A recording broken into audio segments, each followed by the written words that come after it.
Hello everyone. இன்றைக்கி topic பார்த்தீங்கன்னா e-commerce, அதாவது எலக்ட்ரானிக் காமர்ஸ்னு சொல்லுவாங்க. மோஸ்ட்டாக அந்த வீடியோ நம்ம எல்லாருமே மொபைல் ஃபோனில் தான் பார்ப்போம். ஸோ நம்ம மொபைல் ஃபோனில் பார்த்திங்கன்னா கண்டிப்பாக அமேசான், ஃப்ளிப்கார்ட், அப்படி இல்லைன்னா மீஷோ, அது மட்டும் இல்லாமல் நிறைய கமர்ஷியலான ஆப்ஸ் இருக்கும்.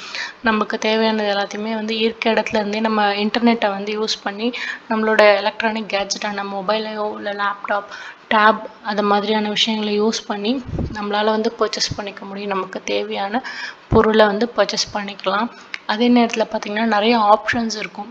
இதுவே நம்ம ஒரு ஷாப்புக்கு போனோன்னா ஒரு சில பிராண்ட் மட்டும்தான் இருக்கும். பட் அந்த மாதிரியான ஆப்ஸில் பார்த்திங்கன்னா நிறைய வெரைட்டிஸ் இருக்கும். ஸோ நம்ம கம்பேர் பண்ணி பார்த்து இது ப்ரைஸ் கம்மியாக இருக்குது, இல்லை எது குவாலிட்டி நல்லா இருக்குது அப்படின்னு சொல்லி பார்த்து நம்மளால் ஈஸியாக பை பண்ணிக்க முடியும். ஸோ இதெல்லாமே இ-காமர்ஸோட பாசிட்டிவ்னு சொல்லலாம். ஸோ பேசிக்காக பார்த்திங்கன்னா இ-காமர்ஸுன்றது நம்மளோட எலக்ட்ரானிக் கேட்ஜெட் இருக்குல்ல, mobile, laptop or tab like that, அதுக்குள்ளே இருக்கக்கூடிய ஆப்ஸில் பார்த்திங்கன்னா எந்த மாதிரியான ஆப்ஸ்லாம் நம்மளோட ப்ராடக்டை விற்கவோ, இல்லை நாம் ஒரு ப்ராடக்டை வாங்கவோ, இல்லை நாம் சர்வீஸை மற்றவங்களுக்கு ஆஃபர் பண்ண முடியுதுன்னா அது எல்லாமே ஒரு இ-காமர்ஸ் பிஸ்னஸ் அப்படின்னு சொல்லலாம். இன்ஃபேக்ட் இன்னும் சொல்லணும்னா யூடியூப்லேயே கூட பார்த்திங்கன்னா நிறைய பேர் கோலம்லாம் நல்லா போடுறாங்க, அந்த ப்ராடக்ட்ஸையும் அவங்களே செல் பண்ணுறாங்க. அதே மாதிரி ப்ராடக்ட்ஸை வாங்கி ரிவ்யூவும் பண்ணுறாங்க. ஸோ இதெல்லாமே இ-காமர்ஸை ஊக்குவிக்கிறதுக்கு யூடியூப்பும் யூஸ் ஆகுது. அண்ட் இது மாதிரியான ப்ராடக்ட்ஸும் இருக்குது அப்படின்னு சொல்லி நம்மளுக்கு ஒரு அட்வர்டைஸ்மெண்ட்டாகவும் யூடியூப்பில் நம்ம பார்க்க முடியும். நாட் ஃபார் அது மட்டும் இல்லாமல் நம்ம கண்டிப்பாக இன்ஸ்டாகிராம்லேயும் அது மாதிரியான ஆட்ஸ் அண்ட் லைக் அது மாதிரியான ரிவ்யூஸையும் நம்மளால் பார்க்க முடியும். ஸோ வாங்க டாபிக்குள்ளே போயிடலாம். ஸோ இ-காமர்ஸ்ன்றது buying and selling of goods and service using internet.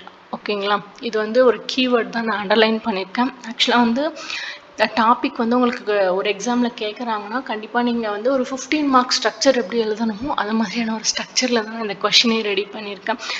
Most of the questions நான் அப்படி தான் ரெடி பண்ணி ப்ரெசென்ட் பண்ணிகிட்ருக்கேன். அண்ட் இந்த இ-காமர்ஸ்ன்றது பிஸ்னஸில் ஒரு ரிவல்யூஷனாகவே இருக்குது. யார் யாருக்குன்னு பார்த்தீங்கன்னா ப்ரொடியூசர்ஸ்க்கும் சரி, கன்சியூமர்ஸ்க்கும் சரி. டெஃபினேஷன் பார்த்தீங்கன்னா, இந்த e-commerce is the process of conducting business transactions எலக்ட்ரானிக்கலாக பார்த்தீங்கன்னா த்ரூ த இன்டர்நெட் மூலமாக.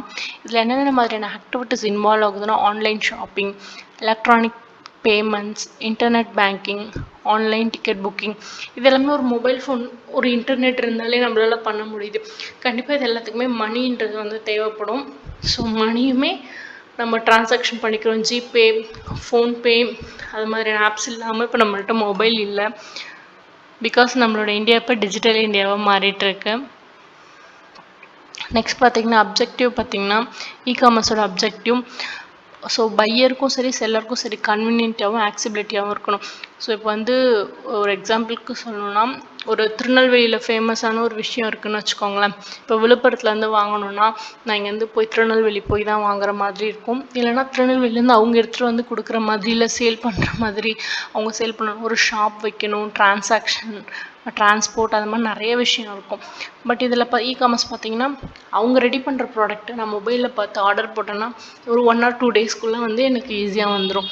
ஸோ அது கன்வீனியன்ட்டாகவும் இருக்குது, ஆக்சபிலிட்டியாகவும் இருக்குது, டைம் ரிடியூஸ் பண்ணுது. ஸோ ஆப்ரேஷ்னல் காஸ்ட், முன்னாடி சொன்ன மாதிரி ஆப்ரேஷ்னல் காஸ்ட்னால் லைக் அந்த டிரான்ஸ்போர்ட்டு, அந்த மெட்டீரியல் ஸ்டோர் பண்ணி வைக்கிற இடம், அது மாதிரியான விஷயங்கள். நெக்ஸ்ட் பார்த்திங்கன்னா பிஸ்னஸ் நம்ம எக்ஸ்பேண்ட் பண்ணலாம். இப்போ நான் சொன்ன மாதிரி திருநெல்வேலியிலேருந்து அவங்களோட ப்ராடக்ட்டை விழுப்புரம் வரையும் சேல் பண்ண முடியும்.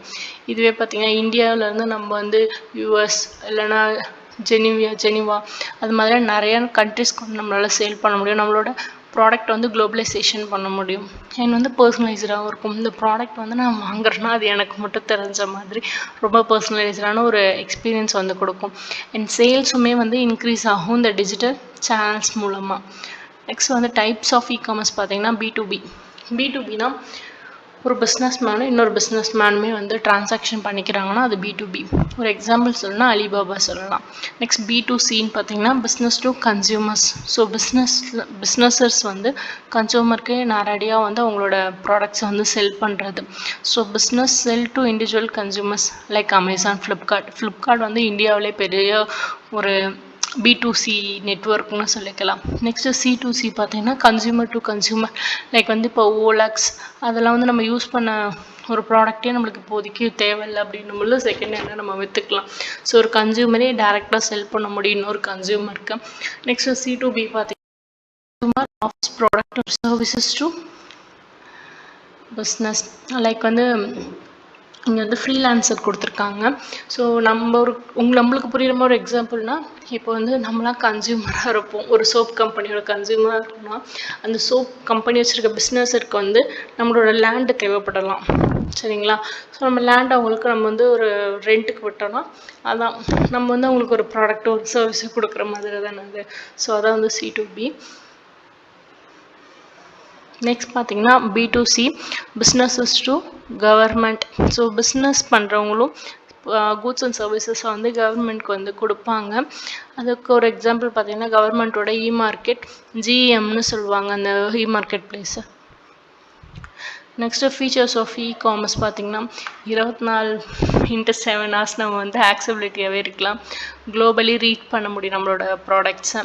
லோ காஸ்ட்லிங் கிடைக்கும். ஆன்லைன் பேமெண்ட்டும் பண்ணிக்கலாம். பர்சனலைசேஷன் முன்னாடியே பார்த்த மாதிரி தான். ஸோ பெனிஃபிட்ஸ்னு பார்த்தீங்கன்னா கன்சியூமருக்கு பெனிஃபிட்னா கன்வீனியண்ட்டாக இருக்கும். இங்கேருந்து ட்ராவல் பண்ணி போய் வாங்க டைம் சேவிங்காக இருக்கும். ஸோ நம்மளுக்கு நிறைய ஆப்ஷன்ஸ் இருக்கும். வெரைட்டி ஆஃப் ப்ராடக்ட்ஸ் வந்து நம்மளுக்கு அவைலபிளாக இருக்கும்.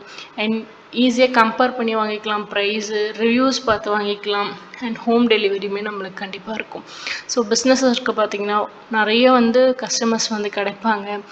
லோயர் மார்க்கெட்டிங் அண்டு டிஸ்ட்ரிபியூஷன் காஸ்ட்டும் மார்க்கெட்டிங்கானதும் சரி டிஸ்ட்ரிபியூஷனுக்கானதும் சரி கொஞ்சம் கம்மியாகும். And better inventory and order மேனேஜ்மெண்ட்டும் அவங்களுக்கு வந்து ஃப்ளெக்சிபிளாக இருக்கும். ஸோ ஒரு ஆன்லைன் மூலமாக பண்ணுறோன்னா இப்போ எவ்வளோ ப்ராடக்ட் இருக்குது எவ்வளோ செல் ஆகிருக்குன்றதும் அவங்களுக்கு டேரெக்டாக தெரிஞ்சுக்கும். அந்த ரியல் டைம்லேயே வந்து அவங்களுக்கு தெரிஞ்சுக்கும். ஸோ எவ்வளோ ஆர்டர்ஸ் வந்திருக்கோ அதுக்கேற்ற மாதிரி அவங்களால வந்து அதை ரெடி பண்ணவும் ஈஸியாக இருக்கும். ஸோ கஸ்டமர்ஸோட ஃபீட்பேக்கும் வந்து அந்த ரிவ்யூஸ் மூலமாக அவங்க தெரிஞ்சுக்கிட்டு அவங்களோட சர்வீஸோ ஒரு ப்ராடக்ட்டை வந்து அவங்க வந்து மேம்படுத்த முடியும். இப்போ ரியல் வேர்ல்டு எக்ஸாம்பிள் பார்த்திங்கன்னா அமேசான் எடுத்துக்கலாம். அமேசான்றது வந்து B2C பிஸ்னஸஸ் டு கன்சியூமருக்கான சூப்பரான ஒரு இ-காமர்ஸ் பிளாட்ஃபார்ம். இது வந்து குளோபல் லெவலில், நான் ஃப்ளிப்கார்ட் சொன்னது இந்தியா லெவலில் வந்து B2Cயில் வந்து பெஸ்ட்டான ஒரு platform. It a wide range of products. So data analysis for personalised recommended and effective delivery. Flipkart வந்து இந்தியாவில் சொன்னால் Flipkart is one of the India's largest e-commerce platform. It using AI for customer service and logistic management, offering competitive prices and fast delivery. So தான் ஏஐலாம் use பண்ணுறாங்க. Flipkart வந்து நம்மளோட consumers கூட இருக்கக்கூடிய ரிலேஷன்ஷிப்பை மேனேஜ் பண்ணணும். அண்ட் எவ்வளோ ப்ராடக்ட்ஸ் இருக்குது எவ்வளோ செல் பண்ணியிருக்கோன்ற மாதிரி எல்லாத்தையுமே ரியல் டைமில் தெரிஞ்சுக்கிறதுக்கான ஏஐலாம் யூஸ் பண்ணிகிட்ருக்காங்க. நெக்ஸ்ட் வந்து B2B பார்த்தோம்ல. ஸோ அதுக்கு எக்ஸாம்பிள் பார்த்தது வந்து அலிபாபா. ஸோ இது வந்து ஒரு ஹோல்சேலான ஒரு பிளாட்ஃபார்ம்னு சொல்லிக்கலாம். லைக் வந்து இவங்க என்ன பண்ணுவாங்கன்னா ஹோல்சேலாக ப்ரொடியூஸ் பண்ணி ப்ரொடியூசர் வந்து ஹோல்சேலாக வாங்குறவங்க கிட்ட வந்து செல் பண்ணுவாங்க. அதான் வந்து அலிபாபாவோட ஸ்பெஷல். ஹோல்சேலரும் மேனுஃபேக்சரும் வந்து பிஸ்னஸ் பண்ணிப்பாங்க வேர்ல்டு வைடில். ஸோ அதுதான் வந்து B2B இ-காமர்ஸ் பிளாட்ஃபார்ம்னு சொல்லுவோம்.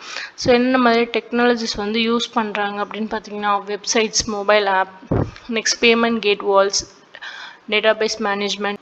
மிஷின் லேர்னிங் பார்த்திங்கன்னா ப்ராடக்ட் வந்து ரெக்கமெண்ட் பண்ணணும். இல்லைனா வந்து நம்ம ஒரு ப்ராடக்ட் பற்றி பேசியிருப்போம். ஷூ வந்து வீணாக போயிடுச்சு, புது ஷூ வாங்கணும்னு சொல்லிட்டு இருந்தோம்னா நம்மளுக்கு டக்குன்னு பார்த்திங்கன்னா ஆடில் பார்த்திங்கன்னா அதை மாதிரியான ஆட்ஸ் வந்து நம்மளுக்கு காமிக்கும். ஸோ பெஸ்ட்டான ஆட் வந்து நம்மளுக்கு காமிக்கும் பொழுது நம்மளுக்கே ஆமாம்ல அப்படின்னு சொல்லிட்டு அதுக்குள்ளே போயிட்டு நம்மளே இந்த தானாக வாங்க வச்சிரும். நெக்ஸ்ட் பார்த்திங்கன்னா டிஜிட்டல் மார்க்கெட்டிங் டூல்ஸ் பார்த்திங்கன்னா SEO, email marketing, social media advertisement. So இப்போலாம் வந்து இந்த மவுத் அட்வர்டைஸ்மெண்ட்டுமே வந்து சூப்பராக ஒர்க் ஆகும். லைக் வந்து இப்போ நான் போயிட்டு என் ஃப்ரெண்டுக்கிட்ட சொல்கிறேன்னு வச்சுக்கோங்களேன், இந்த ப்ராடக்ட் இங்கேருந்து வாங்கினேன்டி சூப்பராக இருக்குன்னா நெக்ஸ்ட் அவளுமே வாங்கிப்பா. ஸோ அந்த 1-on-1 கான்வர்சேஷன் மூலமாக மார்க்கெட்டிங்கிறது சூப்பராக வந்து பில்ட் ஆகும். நெக்ஸ்ட் சேலஞ்சஸ்ன்னு பார்த்திங்கன்னா செக்யூரிட்டி இஷ்யூஸ் வரும். ஸோ வந்து அந்த ட்ரான்சாக்ஷன் பண்ணும்போது ஏதாவது சைபர் த்ரெட்ஸ் இருக்கும். லாஜிஸ்டிக்ஸ் அண்ட் டெலிவரி அது கரெக்டாக சேஃபாக இருக்கணும். ஏன்னா இதெல்லாம் நிறைய உடஞ்ச போகிற பொருளாகவும் இருக்கக்கூடாது. அண்ட் வந்து சொன்ன டைமுக்கு வந்து உங்களுக்கு டெலிவரியும் ஆகணும். நெக்ஸ்ட் வந்து ரிட்டர்ன் பாலிசி வந்து பார்த்து தான் மேக் பண்ணணும். ஏன்னா இப்போ கண்ணும் கண்ணும் கொள்ளையடிச்சால்ன்ற மூவியில் வர மாதிரி சம் ஃப்ராட்ஸும் வந்து ரிட்டர்ன்ஸில் வந்து நடக்கும். Next internet accessibility. இப்போ வரைக்குமே வந்து ஒரு சில ரூரல் ஏரியாஸில் வந்து இன்டர்நெட் வந்து 2G இன்ஃபேக்ட்னு சொல்லணும்னா ரொம்ப எல்ஐடியில் கூட கிடச்சிட்ருக்கு. ஸோ அது மாதிரியான ஏரியாஸுமே வந்து இவங்களுக்கு பார்த்திங்கன்னா அது கொஞ்சம் கஷ்டம். ஏன்னா அங்கேயுமே நல்ல நெட்ஒர்க் கிடச்சிச்சின்னா அது ஒரு நல்ல நியூ மார்க்கெட்டாக இருக்கும். ஸோ கன்க்ளூஷன் பார்த்திங்கன்னா இகாமர்ஸ்ன்றது வந்து ஒரு குளோபலைஸ்டு பிஸ்னஸ் லேண்ட்ஸ்கேப்பாக இருக்குது. ஸோ வந்து இது ஒரு உண்மையாலுமே ரெவல்யூஷன்னே சொல்லலாம். ஸோ இதை மாதிரி கன்சைண்டாக நம்ம வந்து கன்க்ளூஷன் கொடுத்துக்கலாம். ஸோ உங்களுக்கு வந்து இது மாதிரி கிளாஸ் எடுக்கிறது பிடிச்சிருந்துச்சுன்னா மறக்காமல் நம்ம சேனலை சப்ஸ்கிரைப் பண்ணுங்கள். இதில் யாருக்கெல்லாம் யூஸ்ஃபுல்லாக இருக்குமோ அவங்க எல்லாருக்குமே இந்த வீடியோ மறக்காமல் ஷேர் பண்ணுங்கள். Thanks for listening.